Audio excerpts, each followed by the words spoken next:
Welcome to the core developer panel. Those are all our core developers. We don't have any others. Those are the people, those are the people who agreed to be on stage. There are very many core developers these days working on Python, including more in this very room. So there's quite a few of them here as well. Everybody works on their own thing. So let's begin by just telling you who we all we are. Like on my right is... I'm Pablo, I'm the janitor. That was my answer, shit, I don't know. I'm Łukasz, I'm the CPython developer in residence working for the PSF. Yeah, I actually do the janitorial stuff. I'm the janitor's boss. That's more accurate. Hi, I'm Emily Morehouse. I run a small software development company called Cuddlesoft. I've been a core developer since about 2018. And I am in my third year serving on the steering council. I'm Savannah Strosky, or Savannah Bailey. I did the keynote yesterday, so I won't re-explain this and why I have two last names, but I work on the JIT and ArgParse, and I started core development in November last year. I work in product management for Python dev tools at Snowflake during the day. I'm Brett Cannon. I gave the other morning keynote. I've been off in packaging land for a while, but I'm now done. I'm coming back to haunt the rest of everyone else on this panel soon. Let's see here. I've been doing this I've been on the core team the longest up here, so I guess I'm the institutional knowledge for this panel. And I'll let Hugo go. Hello, I'm Hugo van Kemenade. I'm the release manager for 3.14 and the next one. Wow. And I also maintain some other packages like Pillow and things like that. And I work for the Sovereign Tech Agency on open source. We're helping maintain critical digital infrastructure. I'm Mark Shannon. I try and speed things up and make Hugo's life difficult by changing things that people complain about. And I'm currently Brett's colleague, but won't be for long. Is there anyone on this panel who's not made your life more difficult, Hugo? I think you haven't yet. I have plans. All right, we want to hear from you. So we want to hear questions that you have. There is a mic right there. If you do have any, you can line up, you can ask questions. Outside of that, we have a few questions. We have a few questions, but we want your questions more. So. Yes, so do line up, and before you do, so that it's not awkward silence now, waiting for the first brave person. We do have some things to start with, and we know it could have been boring and whatnot. Just oh, Python 3.14, what do you think? No, we're not going to do that. We're going to do something else. Let me ask to the room, so somebody picks it up. What's a feature in a different programming language that we need to steal for Python? Virtual threads from Java. Please elaborate. Okay. Java has a two-layer threading model. It has these virtual threads, which are lightweight and are similar-ish to our coroutines, but have all the full power of threads. And then underneath that, it runs operating system threads. So you can have 1,000 or 10,000 or 100,000 of these virtual threads, and only 20 or 50 operating system threads, and the benefit of both. All right. Any other features we should be stealing? I wish we had tag unions a la enums in Rust. Tagged unions. Optional chaining from JavaScript. Oh. All right. Any other takers? No. Then let's hear from Armin. What do you think about virtual threads? I want immutable records too. Exactly. He got attracted to it. Yeah, I was going to ask about virtual threads. The pre-story to this is obviously, I think a lot of people are, I wouldn't call it suffering, but sort of exploring and experiencing the two ecosystems that we have, which is threads and async, and then the many different permutations of async. And yeah, so Java has, with Project Loom, virtual threads, and I think they have a pretty rich history of explaining how they came to that design and what the trade-offs are. And so I guess the question to the panel is, what do you think of those trade-offs? And could this be a model that would work for Python? So mark, I guess. Yes, I think it could work. Well, I'm the guest here, but since nobody's willing like to really jump in, like I got sort of interested in this. Like I should have after like your language summit, like lightning talk about this. But admittedly, I haven't to the extent as I had now, like when I looked at it closer. So we might be poking at it like in August and seeing like what would that look like actually. So, but no promises. We have another question. Hi. Hugo, you said you're the release manager for Python 3.14 and the next one, very pointedly. I know you were interested in perhaps changing the versioning to like a year-month base. However, I haven't heard anything about that recently. How's that going? What happened? It was rejected. Whoops. So the next one is 3.15. Okay. And I don't know if anyone on the panel can elaborate why a decision was made or the... We can ask Pablo from the steering council. I'm the host, man. Like, And Emily. but there is another steering council member. I have to remember what our public statement on this was. Not all. Ooh. You can go read it. And I think Barry made the public statement too, who's conveniently not here. It was something like they were kind of +0, -0 kind of decision on it. And one thing was that because if we release 3.26.0 in October 26, the first patch would be in 27, so 3.26.1 would be the next year. And the link between the release year and the end of life is not so obvious. You have to know that you need to add 5. So I think those were the kind of public reasons. Yeah, the end of life piece of it, and I think that there were some like edge cases with version checks that were going to be like annoying and break for certain cases that yeah, it was very much like a +0, -0 thing and not like a very strong opposition, but. And now Apple has done calendar. Exactly. Apple accepted your PEP. Hosts are not assumed to have opinions. Right. Yeah, hosts have no opinions. Hosts cannot have opinions. You have the wrong host then. Oh. Oh. All right. So before we move on to your question, I have a follow-up question to anybody who is willing to pick it up, actually. What's another rejected PEP that you wish was not rejected?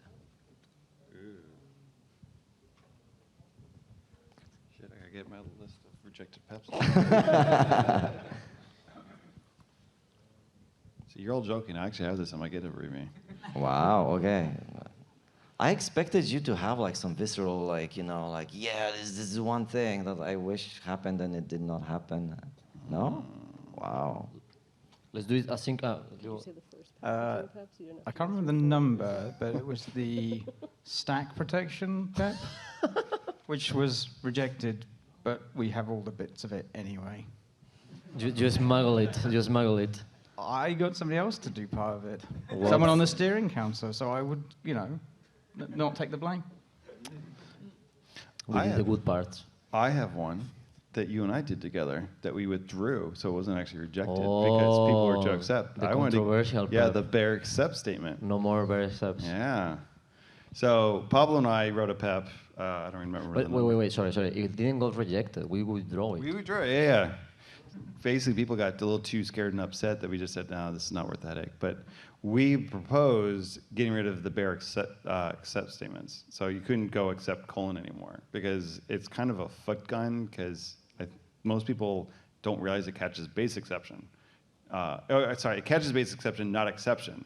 And so I had proposed, let's just get rid of it and force people to be very explicit about what exceptions they caught. But there was such a oh my God, like the world will melt or something if we did it, that we just said, all right, fine, we just curled back and walked backwards slowly. Yeah, it had a deprecation of 5 years or something, right? Yeah, it had a very long deprecation period, but I still think we should do it, but I don't think we ever will. All right, let's go with a question then. Yes, so with T-string finally landing in 3.14, what are the plans to start supporting it in certain parts of the standard library where it's probably very useful, such as gettext and logging? Oh, great question. Actually, the plan, as with everything with Python, is that like you're not looking into like the steering council, like having like a roadmap to the thing. You just do it, right? So like, you know, you have like, oh, I think we should accept these strings here and these strings there. You might write a PEP and say like, this is the standard library T-string adoption PEP and like go everywhere, but you don't have to. You can just like go like place by place where it makes sense. And a similar example to what we did before was when we adopted like path-like things. So, you know, like at first, actually the standard library did not support the path-like things like very like smoothly. And we added this over time. So my answer, to which I should not be answering now, but I'm realizing this like I got excited, I'm sorry. Is like, whenever you as a user identify this should have T-string support because it's useful, let us know. Like, that's why we added T-strings, because we think they're gonna be pretty cool today. I'll just plus one what you said, right? I actually wrote the PEP that gave us path-like objects, and basically we just said, here's the standard, here's how you specify an object can be path-like, and then just immediately everyone just went through the standard library. I think even the PEP just said, and we'll go through the standard library where a string that represents the path is accepted and make it work, and people just did, and just within about 2 versions, I think, we pretty much had the whole standard library covered, so it's just one of those. Someone has to come forward with a compelling reason for T-strings for a thing, and just, or just do it. Just gotta get a core dev to +1 it and merge it. If there's somewhere that you think should be, then open a thread on discuss.python.org and then we'll look at that. Yeah, I was just initially a bit surprised that the PEP for T-strings didn't even mention I18N as a potential good example, but I guess just a matter of which examples people come up with right at that moment. So since you were talking about PEPs earlier, which ones you don't like, there are 2 PEPs recently that, and I forgot the numbers, that I at least paid some attention to, one of which was the log file one. So I just kind of want to know, like, are you happy with where it is, or do you think there should be a follow-up to it? And the other PEP that I remember was, and I don't actually know who wrote it, but it was about restricting async generators, I think, syntax-wise. Nathaniel and Zach, I think, no? Zach. Yeah, it's the async, the like not having yields inside async with, yeah, it was Zach, I think. My question is a little bit in the direction of, some of these things take a really long time. So the log file one in particular, I've been paying attention to this Discuss thing for, I think what felt like more than 6 months and 4 iterations.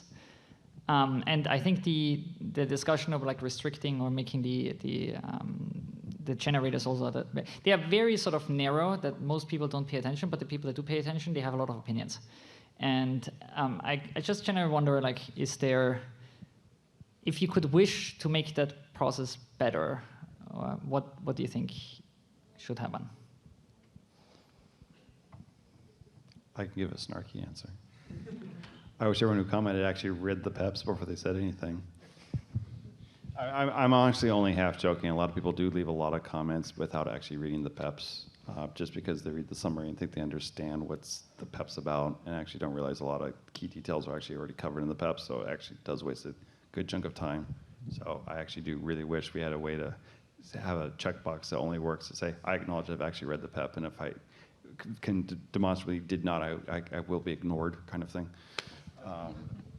It's tricky. I don't know. I mean, as you said, Armin, some of this stuff is niche, and some people just whatever, don't care, and like researching the generators. Like, some of us care, but I mean, I'm sure a lot of people just don't run into that problem either. So it's tricky. Same with log files. A lot of people are just like, I just want it, just make it work. Versus, no, I have opinions about what needs to be in there to make it happen.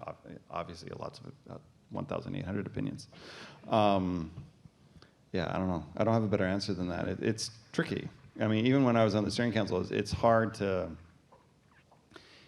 I will say the trick for me, at least with the log file PEP, as I said, was I got really, really hard on the deadlines and just being very upfront and clear that, like, I need answers by this date, and I'm not listening to you past. I'm sorry, within reason, right? Because people are on vacation. You want to make sure if someone's away on break or something. I've been warned never to try to make anything happen in August. So, because I'm in Europe, I know you all get the joke. So I think that's probably one thing we could potentially do a bit more, just be a bit more controlling, as it were, as PEP authors, to just say like, okay, we're going to time box this to just keep it kind of more forward moving and just get answers faster and potentially reach faster conclusions of, yeah, this isn't going to work. Oh, yeah, no, this actually has a possibility and we should consider keeping going with it. That's probably what I would do more. Wait, wasn't part one of that question, are you happy? Was there not an are you happy that you Yeah, I mean, started? like, that was a question of, like, are you happy with the outcome that we have for log file PEP, for instance? I hope to God so, or else I'm going to go home and cry. Okay. Yes, I am. I mean, yes. I mean, it covered, except for UV, everyone else is very open to the idea of making it their standard log format. And the only reason UV isn't is because it doesn't support workspaces, which they've not tried to get standardized yet. But Charlie has suggested that they definitely consider it once that happens. I don't know when they're going to get to it, if ever. But yes, I'm happy with the outcome personally. But I'm obviously very biased because if I wasn't, I was going to reject my own PEP.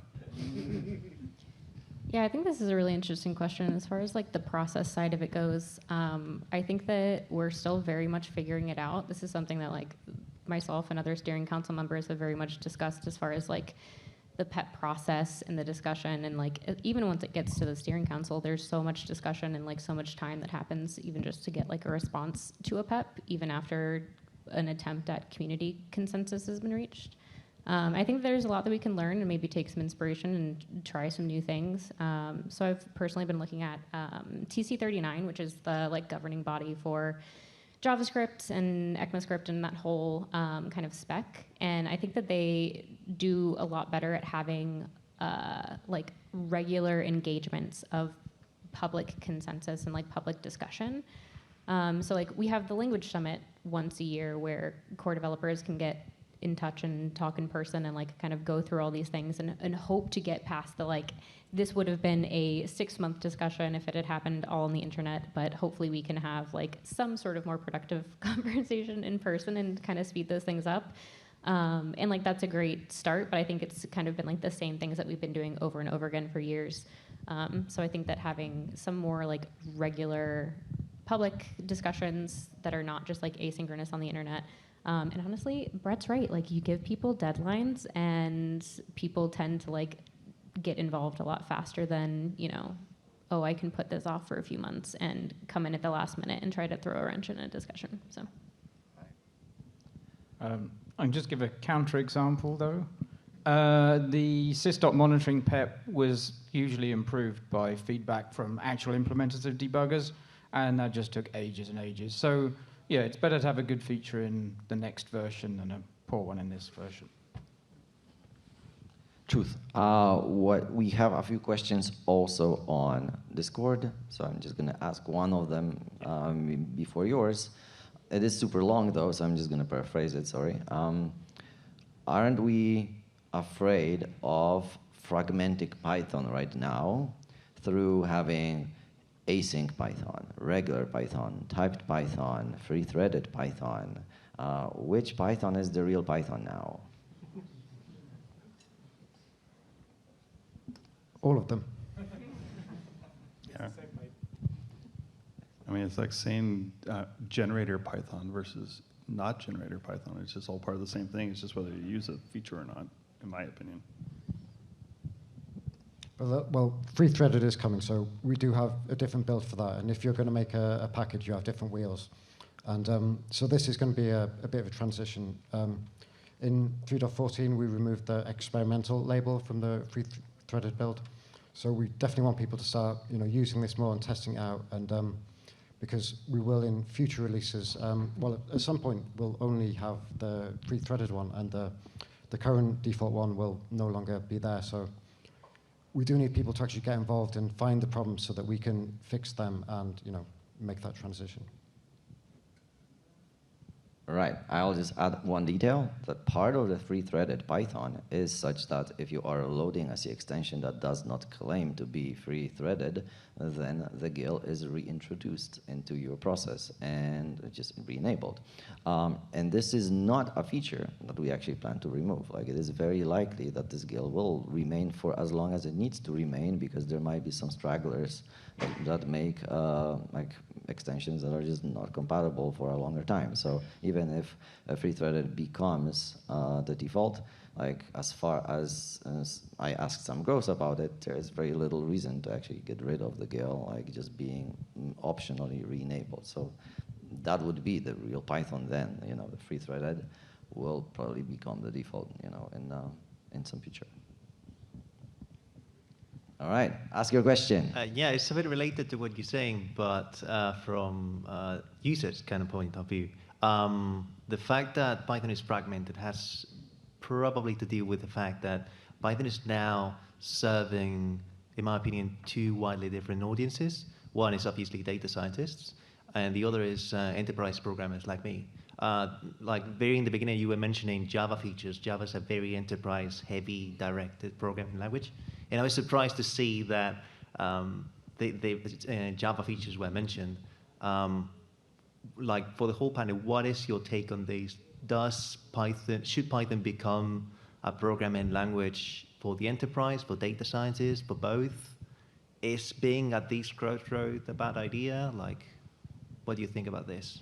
We really think there's only 2 classes of people using Python. I don't know. I think there's many more subclasses of people using Probably, Python, yeah. right?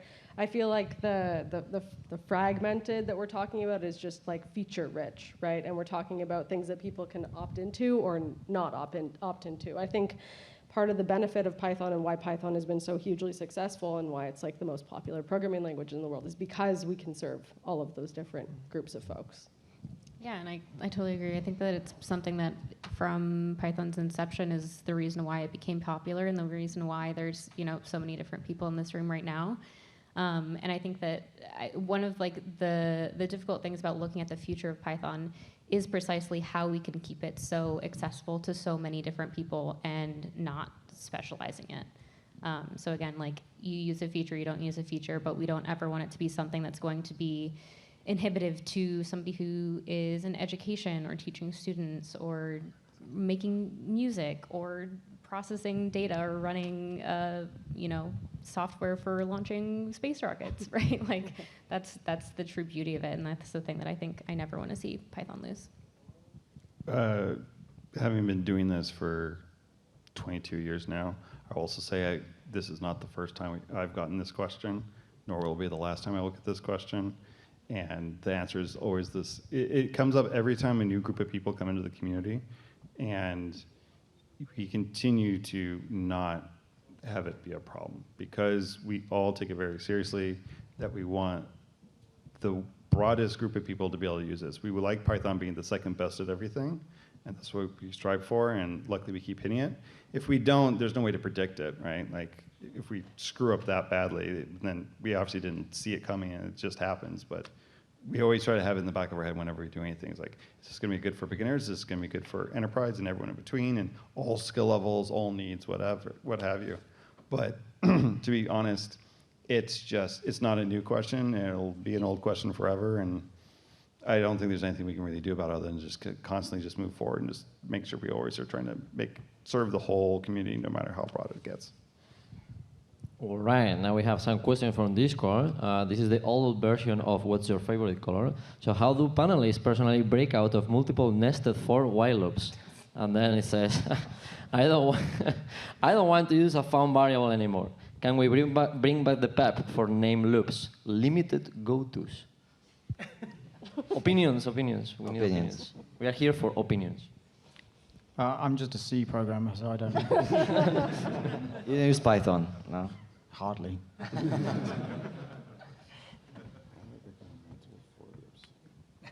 Whoever asked this question looks like this you is have not like two levels of loops, right? And then you want to break from the inner one out of everything, right? Because the break only breaks from the innermost. And you don't want to use it. Yeah, you want to or you have 3 levels or something. Doesn't WebAssembly have this? You like WebAssembly, so.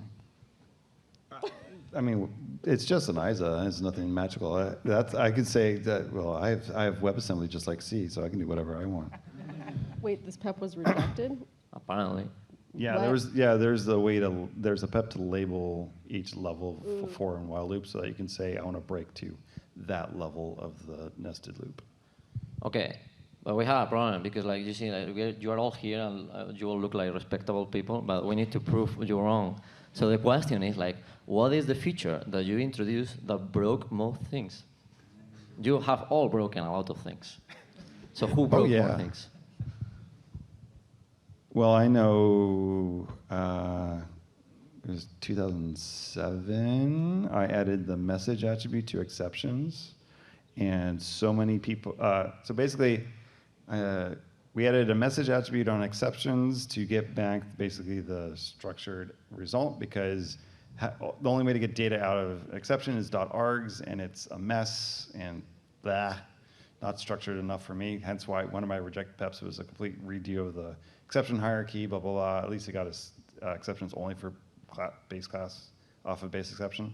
But I introduced that, and immediately the world broke, because everyone was going, you overwrote this attribute that I was writing myself on everything, because I also added a deprecation warning, I think, on args or something. And immediately the next version we deprecated and took it out. So it's probably one of my shorter-lived features I ever added to. Breaking CI also counts. So like if you merge something and all the builds are broken, also counts as an answer. Yeah, I'm new here. I'm the host. The host. No. I mean, I did break CI pipeline upgrading like LLVM 16 to 18. Oh, Like, there was something that wasn't backported, or it was backported, and I broke everyone's PRs, and we were trying to figure out what happened. Is the one that you are most proud of? I guess. I mean, but yeah, I mean, you know. Mark has his first share of. Well, I managed to delay 3.13 for a week. A week, okay, we have a winner. That was a week, wasn't it? Yeah, something like that. Yeah. So actually, it wasn't my fault. No, so what happened was actually there was a concern that we had a major performance regression. It turns out it was actually just a n squared assert. So it was only in the debug build. But unfortunately, when we're building and testing, we use a debug build. So people are seeing a lot of slowdown. So the incremental garbage collector got delayed to 3.14 as a result of that. I broke the metadata for a week when we were on Subversion because I drunkenly committed at PyCon with the Django developers. I've probably broken more stuff with Pillow than CPython. We were changing a version constant. It was just all caps version, and we were doing like a more normal one. And we deprecated it, but at the time you couldn't really raise deprecation warnings for this kind of thing. So it was just in docs, and people didn't read it, and broke PyTorch and a bunch of other stuff. But so we put that back. And nice. Yeah. How about you, Pablo? Yeah, what about you? I break things all the time, but I'm the host. I'm not supposed to answer these questions. Well, what about Emily? Emily's the last one. Ooh, I don't know. You broke Guido. I broke it. That wasn't me. No, she saved it. I didn't propose the walrus operator. I just implemented it. That was not my doing. The mercenary. It's don't shoot. Hey, but Yeah. it was a Babel failure when you merged it, no? Like you posted this funny meme.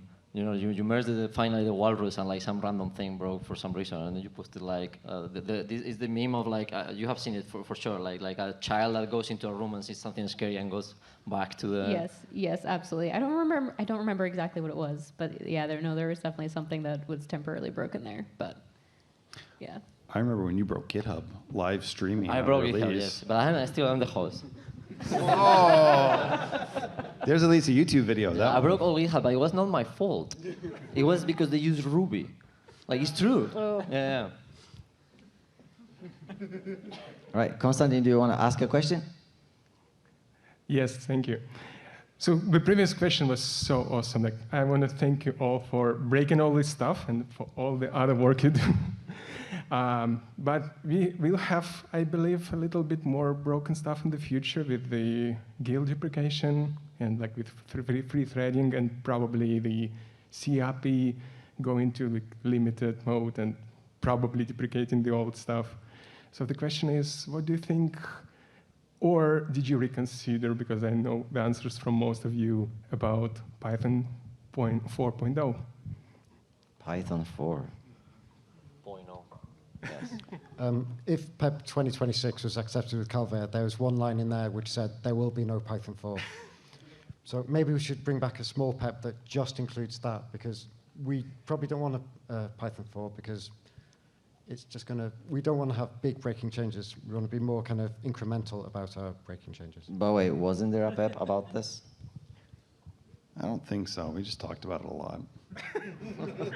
Well, I mean, so there's actually been two lines of thought on that. Was one, never do a Python 4 because people are too scared. But I don't know how many people in this room were actually around for the 2 to 3 transition, just have heard horror stories from their elders. Or let's just go straight to 4 and then just go 5, 6, 7 and just who cares and just demystify this whole major version change being some horrible, horrible thing. Or just use the year number. Yeah, yeah, exactly. Just switch to Calvar. And I think basically I think because your PEP got rejected, I think we're all just kind of sitting around at it's going to be 3 forever because we'll just do all the deprecations gradually and have less of a big leap kind of thing. And it's like, if you can't come up with a gradual deprecation plan, then you just can't do it. So I don't think that will be a 4, honestly. I think Guido has once said that Python 3 is the brand, so we'll stick with 3 for a long time. PEP 484 was no Python 2.8, right? So like 404. So maybe we need PEP 808 and just to say no Python 4. No one's gotten that number yet. I don't think we've hit 800. Have we officially hit 800 yet numerically? Oh, we're close. Yeah, well, so We have go had grab some which have jumped ahead, actually. Yeah. All right. We have another question from the room. This one maybe blink twice if you can't speak, right? But have any of you ever been bribed to support a certain feature in Python? Sorry, bribed to do what? To support a certain feature. No. Don't forget to blink twice. No, literally, none of my, I mean, I will say it, and I've worked at some of the big evil companies. I've never once been asked ever to do anything. I mean, for me, I've always just been told, just do the right thing, and don't worry about it. I mean, yeah, I'll say no, but I think it's something that, at least from like the steering council perspective of like making those decisions, that we're pretty aware of. I think we're lucky to have typically had a lot of like diversity of employers in the room, but it's definitely something, especially as free threading has come about, where as soon as somebody starts pushing really hard for something and kind of starts to get like a small group of people all from the same company behind it, it's something that we stop to think twice about a little bit more, because again, kind of tying this back to what we were talking about earlier, like we want Python to be a language that is for everyone and that's not like backed by a particular company's initiatives. And it sort of just raises the bar for like the expectation of the support for those features. It's not always distinguishable between like bribing and just throwing money at the problem. So we do accept like the fact that like some people will like have companies that have teams that just work on a particular problem in Python. However, the steering council, as far as I can tell, like is an independent body and cannot be bribed. The no fun police. Yes, the no fun police. So like there's no way for like a big feature to go past the steering council. You would have to bribe 5 people from different companies. Not easy. Yeah, for those of you who don't know, the steering council specifically cannot have more than 2 members from a single company, specifically so that you can't forcibly get something through. So. Has it ever happened that it was 2 members of the same company? Maybe Microsoft? Google? Google, right. Yeah. All right, another question? All right, continue on the versioning number. Can I open a PEP to stop in the 3.14? So we just continue for byte digits, 3.14, and so on. You can open whatever you want. Adam, the main PEP editor is right here in the front row, so as long as you can get past him, you're good. Thank you. But that would break code because people make a lot of assumptions about version numbers. Like they assume that 3 is the first number, and they assume the next 2 digits are 2. Because actually, when you said earlier, we went from 9 to 10 a while back, and that broke code because people assumed. Yes. It's similar to the Windows thing that went from 95 up to 10. They skipped something, or was it? I can't remember now. Yes, we Windows 8 to 10. That was it, yeah. I mean, I did the 3.9, 3.10 transition, and that was the most painful release ever on the planet, which is weird because why, it's just a number, but man, like, Jesus, like, what, like 10, 15 different places in the standard library, assuming that it's only single digit. That was an 8-hour release. Numbers, eh? All right, another question? Yes, since unfortunately there's still the thing because white space indentation is great, but as far as I know, Python still allows you to mix different indentation style within the same file, just not in the same block. Is there any chance of that getting deprecated and eventually removed, even though it would technically be a breaking change, but probably not one that would affect any code bases running on halfway modern Python versions? So would the PEP suggesting that have any chance of getting approved? I doubt it, because this sort of thing could be fixed with formatters and linters. There's probably no point to disallow it in the language. Plus, to clarify, you cannot, in fact, mix spaces and tabs in a single file. Like that will not work. I think in a file you can, Well, just not in you the could same in block. Python too. Ah, did it change in Python 3? Okay, nice. Yep. Okay. I would urge everybody not to change this because it's incredibly helpful. Both in the interactive interpreter, being able to just indent as you want for small little things. Of course. And the other one is, if you do a refactor, for instance, where you take unit test classes to functions, it's very nice to actually use this incorrect indentation to keep the diff small temporarily. So you can, for instance, remove the class declaration, you outdent the method to the left, you remove self, but you leave the body the same, and so the indentation will be 8 characters instead of 4, but the diff is small, it makes it easy to review, and then at a later point you can format it. So taking away this ability, I think, would just not be great. This is just a small little aside. All right, thanks for answering. See, like hosts can also answer because audience can also answer questions. Right. It's great. All right, looks like we don't have any other questions. So Pablo, what can we do then? There's no questions. So maybe it's time for a quiz. Surprise quiz of core developers. How much do you know about Python? Wow, you didn't expect this, eh? All right. So you can pick if you know the answer. So you are a group now. No, it's non-competitive, all right?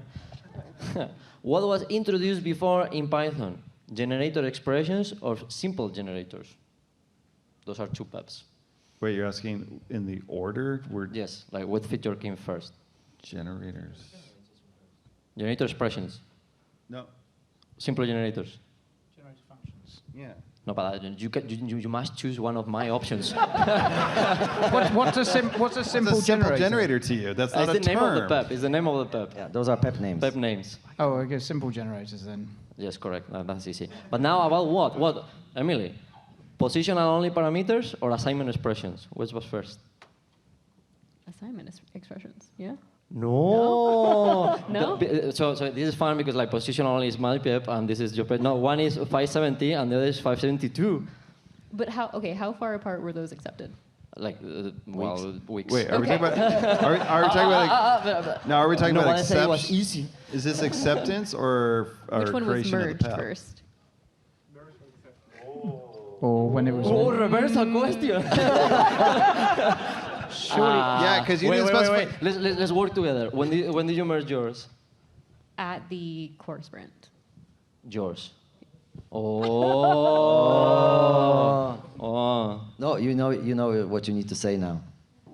Wow. No, you need to say No. you need to say the sentence. Yes. Okay. Sorry. I, Pablo Galindo, was wrong, and Emily was right.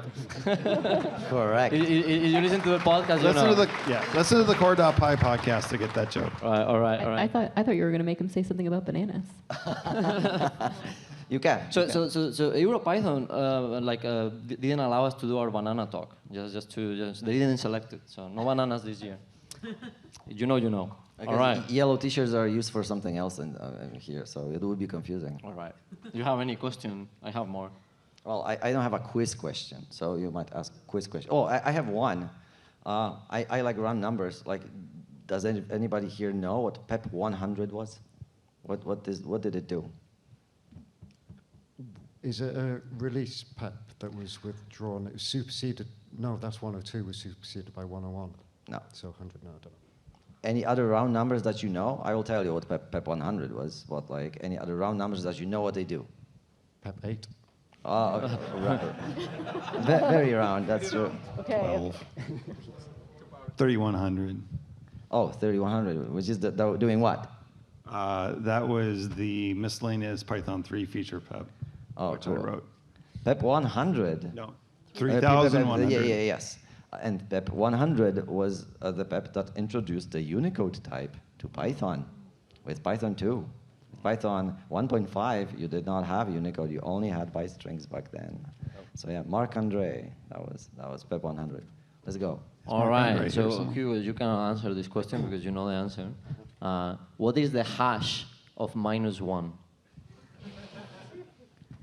I know the answer as well. Oh, I wish I didn't. It's -2. All integers hash themselves except -1. But do you want to explain why it's -2? Historical reasons. Why? It's because not brilliant API design where -1 is error code and we don't have 2 errors, or just return a limited hash or any of the other alternatives. All right. Correct. One applause to Mark. Very good. All right. So now, I don't remember the numbers, so Brett, you help me here. What was the PEP number for the transition to 2 to 3? Like all the plan and all of that? I think that was 3,000 because that was my original PEP number. All right. And then you wrote it, no? I wrote 3,100. That was the general feature grab bag PEP of all the little things we wanted to see happen. Maybe in one of those two, but there is one thing that we didn't respect. Like we said, this will always be true, and we lied. Which thing it is? I have no idea. Lots of things. Other than we didn't rename... Lisandro knows. So if Lisandro knows, that's a hint. Do you want to say it? Wasn't it API 3? No. Was this the C profile parser rename that we never did? No, it was the parser. We said the grammar was going to be always a little one. And then that gentleman over there... I should have known coming from Pablo it was about parsers. Yes. That PEP says the grammar will always be a little one, and then we what? It was not. Whoopsie. So you broke it. Technically, yes. But I'm the host. I have a correction. Some people said like, hey, I actually ran this, and even with the latest versions, you can still mix tabs and spaces within the same file. So it might just be a thing that we disallow, like in CPython when you're developing that, because you can't mix them on the same line. I think you can't go space tab space. Okay, but otherwise you can. So whoever you were, Łukasz Langa was wrong, and you were right. Show of hands. Who among you, ever thought that it can't be that hard? Let's add a do-while loop to Python. Like, only me? Only me? It was like, okay. Right. I thought like, well, that maybe there's a thing. Who of you thought it cannot be that hard? Let's add multi-line lambdas to Python. Only me? I feel like. Well, yeah? Don't look. Why did no one else raise their hand? Because we know it's hard. I'm new here.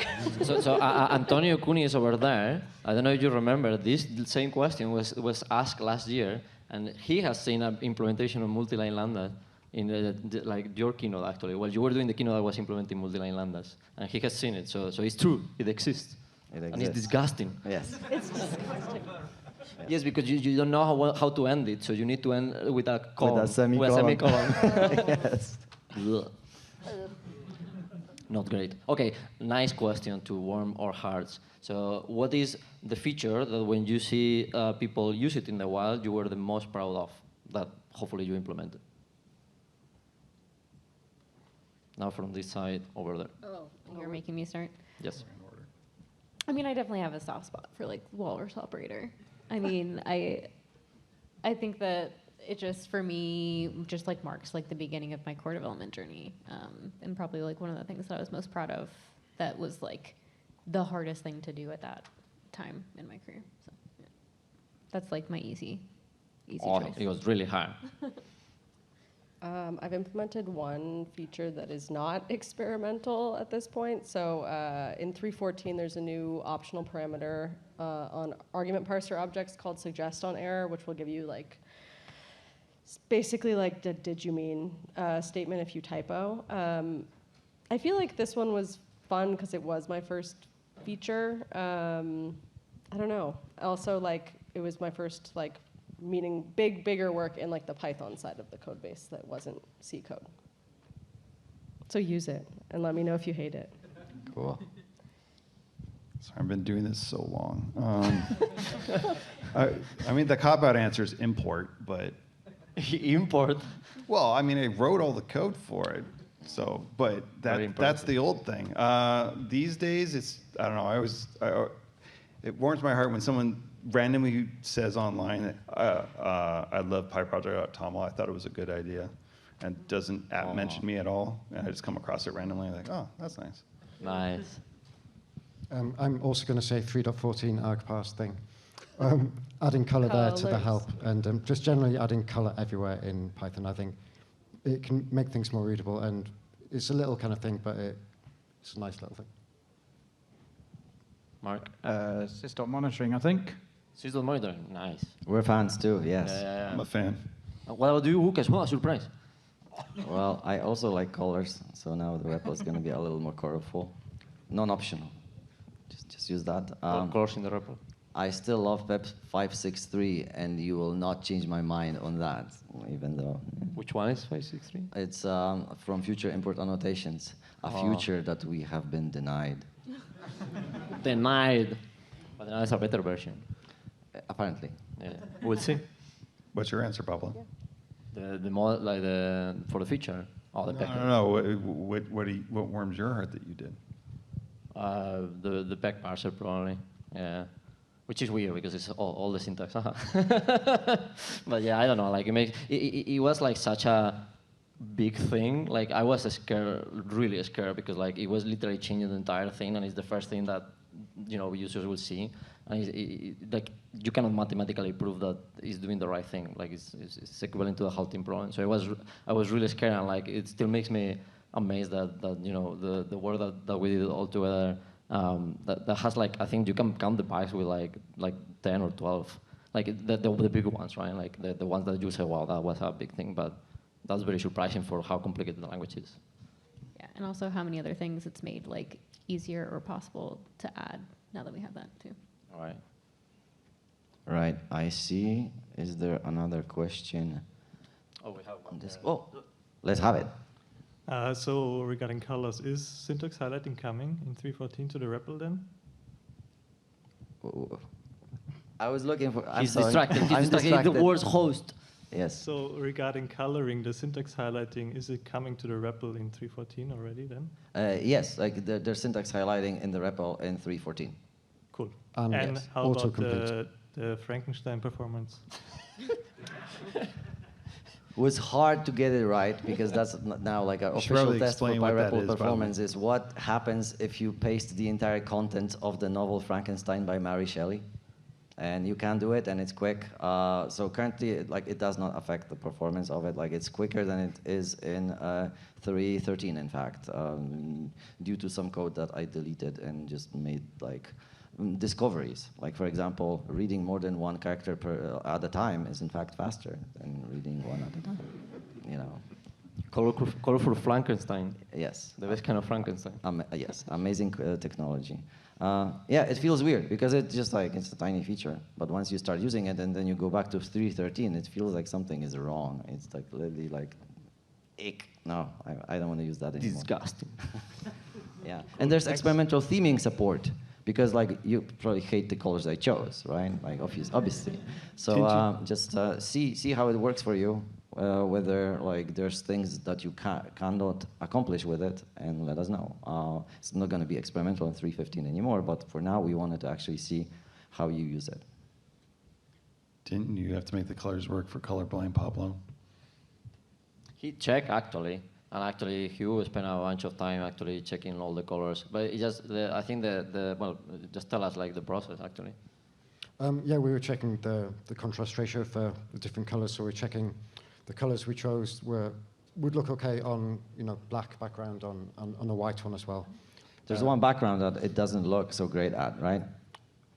Yeah, but no one uses that. Yeah, the default Ubuntu background on the But that's the whole idea with the theming support. So if you don't like the shade of red or something, you can change it to something you like. And you can put that. But that's an Ubuntu bug because they changed the color of the background, but they did not adopt all the colors, the ANSI colors they by default have. So the blue is a little too close to the purple background, but I don't think like that's fixable by us.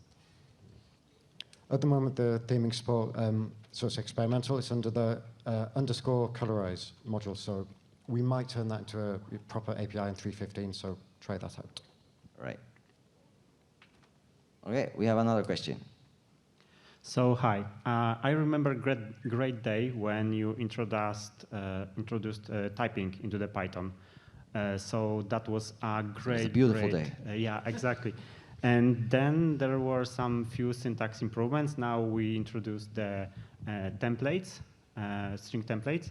So what we could expect next? So do you have some ideas what will be the changes to the syntax in the near future?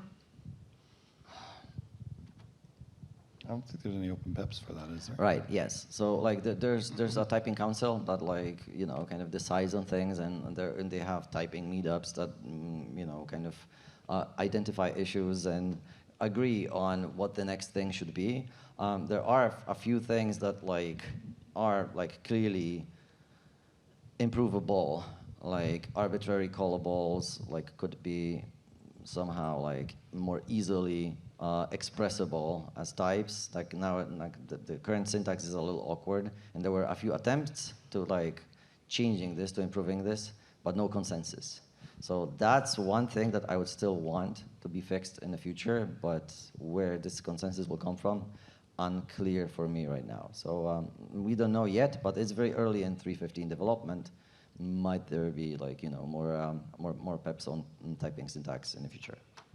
Okay, thanks. So time to be excited about the future. What is your favorite 3.14 feature? Starting from Mark. Wow. Do you have sys monitoring, no? Actually, yeah, PDV now uses sys monitoring, so it's 80 times faster. I guess I'll claim that. I mean, I didn't do it, but I'll claim some credit for doing you don't need, it doesn't need to be your feature. Yeah. T-strings, template strings, they're very interesting. They should kind of unlock a lot of different ways to use strings, so you can access the things that go into a string, and then you can, make them safe or do other stuff. I'm just going to cheat and just say PyREPL to make the host happy. Woo.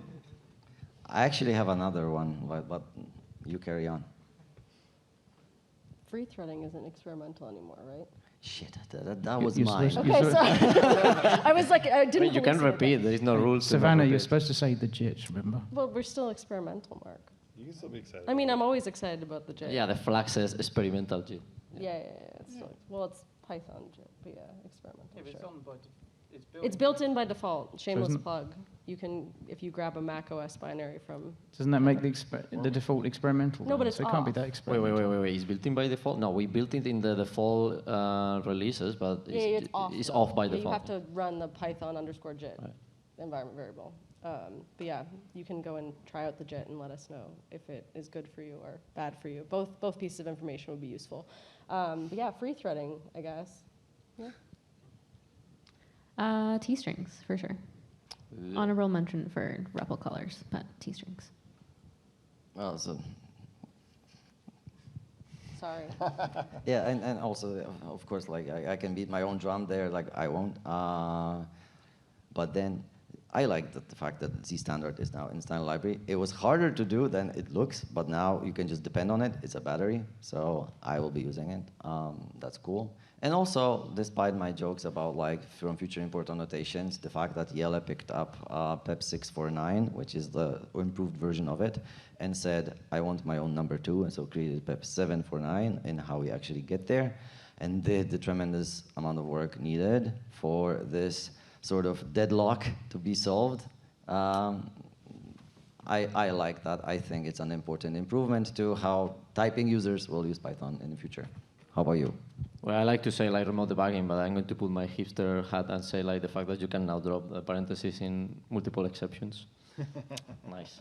Yeah, we use it already in PyREPL. Yeah. Secret. It's not backportable now because, those parentheses. Another question. any chance for result types? You like the union types and so on, like from Rust, right? So I guess this is what you mean. Yeah, it's like splits the error handling in Rust. So instead of returning exception, you return result, which is error or like the goal thing. Yeah, we basically return an exception and treat as a.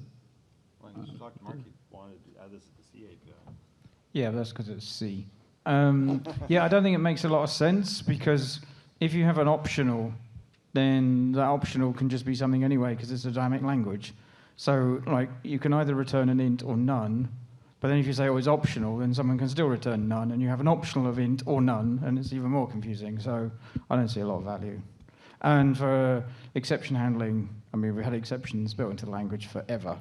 So it's, you have to change everything. All right, one quick secret question. More hashes. What is the hash of float infinity?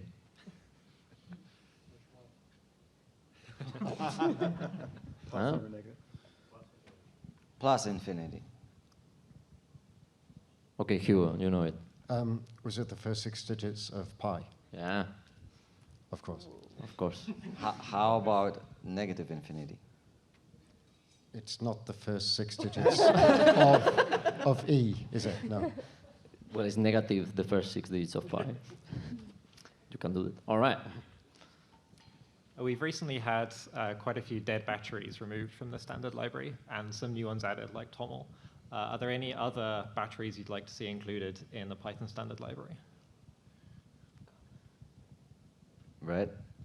Well, I was going to say, I know there are a lot of batteries I'd like to remove, but I was told I couldn't. So, like, what's your thought, like, to like still like poke bread, like, TOML does half of the job. So how about the other half of the job? Well, that's the dangerous part of the job. Yeah, that's the hard one. And dangerous. Because when you can do both part of the job, you know what people will like. Round tripping. And that is full of worms. And if you scare Pablo, it's very scary. Yes, you don't want round tripping there. Yeah. Batteries we wanted. Well, I guess the general consensus is that at this point we don't really... No, there is one that I want to remove. Yes, the profile module. Oh, it will be substituted by something. But we cannot. It's historical. Like most lines, date back to what? No, only one. Like the import sys from the profile module is from the first commit of CPython. Yes. Like vintage import sys. Oh, I know what I want to add. I want a color module, but I want it spelled with a U. I'd second that. Hugo agrees. Oh, yeah, this is EuroPython, so you're going to get agreement here. All right. All right, Miro. Hey, I heard some things today here, and now they clicked in my brain together. And so I have this weird question, but bear with me. You said that when you updated from 9 to 10, it broke a lot of assumptions about number of digits. You also said that the free threading build will eventually be the only build. But there is this T always in the path. And I guess there will be a lot of assumptions about the paths that don't include the T. Is the T going to stay there forever and break everything? Or when there is no more non-free threaded build, the T will go away? We don't know yet, but I guess it makes sense to leave it there. Like you say, we're probably just going to break stuff for no reason by removing it. But that's a future massive discuss thread. I mean, you mean as an alias, right? So we have both, like Python 3 and Python 3T doing the same, no? Yeah, so like in the future when we only have the free-threaded, will we keep the T? Like, will it be like 3.17 with the T or without the T? Right. No, but then... Motivation for the 4.0 question. Yeah. Oh. I assume you just sim-link them. Well, apart from Python 3 and 3.14 and 3.14T, there is another Python something, no, Hugo? Do you want to say something or no? Or do you want them to figure it out? I can't remember. Oh, yeah. Well, I mean, you're not meant to talk about Easter eggs, are you? So. Okay, we don't talk about it. No. Okay, you will need to figure it out. All right. Anthony, last question, and that will be the last question of the show this time. It's not actually a question. 3.8 dropped the M, so there is precedence. So maybe we could drop the T. Drop the T. Maybe. That sounds like a PEP. Sounds like a PEP, yes. Drop the T. Good suggestion. All right, thanks everyone for coming. This was an hour, so thanks for actually like spending this with us.